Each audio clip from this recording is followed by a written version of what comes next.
நேர்மை தரும் பரிசு. ஒரு பழ வியாபாரி கூடை நிறைய மாம்பழங்களை கொண்டு விற்பனைக்காக எடுத்து சென்றான். அந்த நாட்டினுடைய அரசன் அந்த தினத்திலே முக்கியமான மந்திரி மற்ற ஆசான கவிஞர்களாக இருப்பவர், புலவர்கள், நாட்டினுடைய பிரமுகர்கள், இப்படி பெரியவர்களுக்கெல்லாம் விருந்து அளிக்க ஏற்பாடு செய்திருந்தான். எல்லா வகையான பழங்களும் வாங்கி அந்த சாப்பாட்டு மேசை நிறைய அடுக்கி வைத்திருந்தான். மாம்பழங்கள் மட்டும், சுவையான பழங்கள் கிடைக்கவில்லை. அப்போ இந்த மாம்பழ கூடையை ஏந்தி கொண்டு வியாபாரி வருகின்றான்.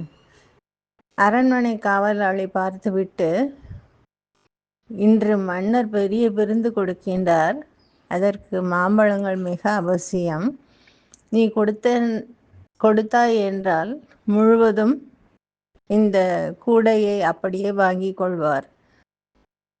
ஆனால் மன்னர் என்ன கொடுக்கின்றாரோ அதில் சரி பாதி அளவு எனக்கு கொடுத்து விட வேண்டும் என்று பேரம் பேசுகின்றான். பழ வியாபாரியும் ஒத்துக்கொள்கின்றான். அதன் பின்னாலே காவலாளி அரண்மனைக்குள்ளே அனுப்பி வைக்கின்றான்.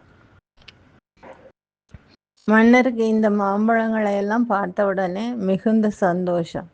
சரியான நேரத்திலே நல்ல சுவையான பழங்களை கொண்டு வந்து கொடுத்திருக்கின்றாய், உனக்கு எவ்வளவு பொன்னும் பொருளும் கொடுத்தாலும் தகும், உனக்கு என்ன வேண்டும் என்பதை கேட்டு வாங்கிக்கொள் என்று சொல்லுகின்றார். அப்போ அந்த பழ வியாபாரி சொல்லுகின்றான், எனக்கு 100 சவுக்கு அடி கொடுங்கள் என்று சொல்லுகின்றார்.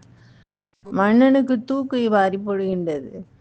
நல்ல சமயத்திலே வந்து உதவி செய்த உனக்கு எப்படி அடி கொடுப்பது? என்னால் என்ற அளவு பொன்னும் பொருளும் கொடுக்க வேண்டும், அல்லது உன்னுடைய விருப்பத்திற்கு என்ன வேண்டுமோ அதை கேட்டு கொடுக்க வேண்டும் என்று நினைத்தேன். இப்படி அடி கொடுக்க வேண்டும் என்று கேட்கின்றாயே என்று கேட்கின்றார். இல்லை இல்லை, எனக்கு 100 சவுக்கடி தான் வேண்டும் என்று உறுதியாக மாம்பழ வியாபாரி சொல்லுகின்றான்.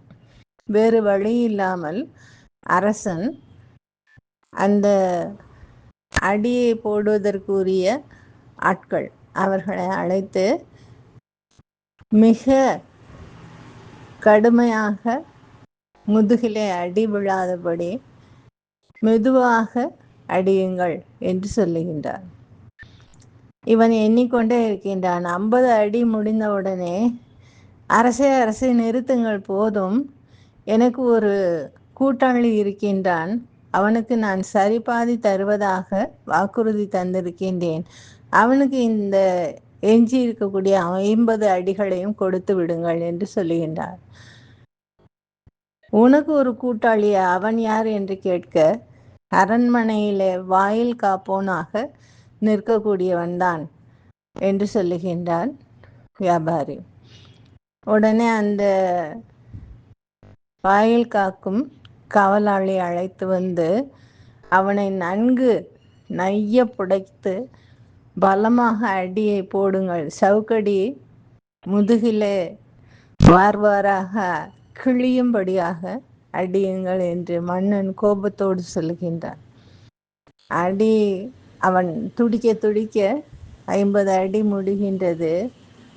அதன் பின்னால மன்னன் சொல்லுகின்றான், உனக்கு எவ்வளவு திமிர் இருந்தால் ஒருவரை உள்ளே அனுப்புவதற்கு இப்படி உனக்கு மன்னர் கொடுப்பதிலே பாதி பங்கு எனக்கு கொடுக்க வேண்டும் என்று கேட்டிருப்பாய்.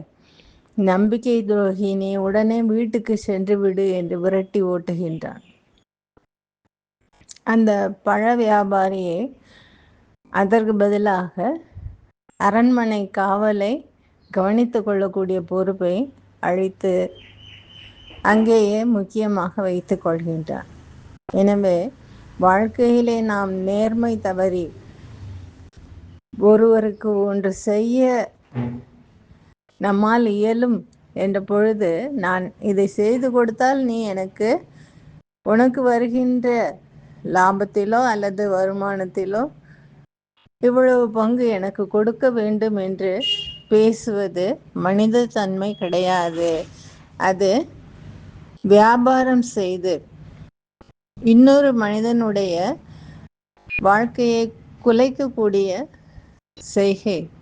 அதை நாம் செய்தல் கூடாது என்பதை இந்த கதை மூலம் நாம் தெரிந்து கொள்கின்றோம். எனவே நம்முடைய வாழ்க்கையிலே ஏதாவது யாருக்காவது நம்மால் என்று சிறிய உதவி செய்யக்கூடிய சந்தர்ப்பம் கிடைத்தால் அதற்காக எனக்கு நீ இதை திருப்பி கொடு என்று கேட்கக்கூடாது. மழை வானத்திலிருந்து எத்தனையோ லிட்டர் கணக்கில் தண்ணி கொட்டுகின்றது. ஆனால் நாம் லாரி தண்ணி வாங்கும் பொழுது இத்தனை லிட்டர் கொள்ளளவு உள்ள லாரி தண்ணி இவ்வளவு 1000 ரூபாய் என்று பேசி கொடுப்பது போல மழை நீருக்கு யாரும் விலை சொல்ல முடியாது, விலை கொடுக்கவும் நமக்கு ஆற்றல் கிடையாது. அப்படி மழை நீர் போல நாம் கைமாறு கருதாமல் வாரி வழங்க வேண்டும். அப்படிப்பட்ட மனதை எல்லாமல்ல இறைவன் நமக்கு தந்தருள வேண்டும் என்று வேண்டி கேட்டுக்கொண்டு இத்துடன் நிறைவு செய்கின்றேன். நன்றி, வணக்கம்.